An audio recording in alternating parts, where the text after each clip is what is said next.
All right, welcome back. Well, I think I have some poll results from the September 2nd question. Would you buy a Microsoft built Linux PC? No surprises here.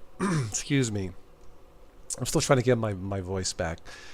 Anyway, it seems like a lot of you are saying no because of the trust factor. You're just not trusting Microsoft and what they do. I can't say that I blame you. Most of you have said no. No surprise. A couple of you did say yes. Let me scroll down here real quick. Let's see here.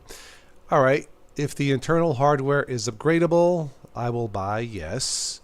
Joe says yes, but I would remove it and install MX Linux. It would influence the Microsoft fans. Okay.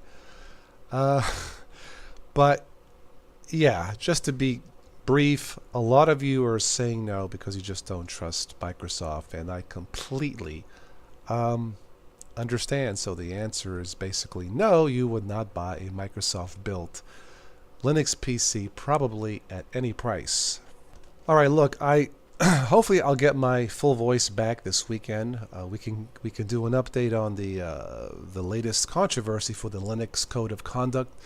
I'm asking those of you who replied negatively to reply negatively with civility.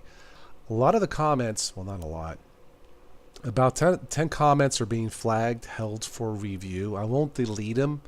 I'll save them for now. But I'm asking you to be civil if you don't agree with what's going on in the Linux kernel community and the controversy surrounding Linus being taking time off to review his behavior, as it were. So if you agree, great. If you don't agree, that's awesome. I hope to get my full voice back this weekend. We'll see. If you would like to sponsor that live show for Friday and probably do another one Sunday, looking for sponsors to help out with the show for this weekend, just let me know. All right, that's all I have for this one. Enjoy whatever operating system that you use, and I'll catch you on the next one. Take care.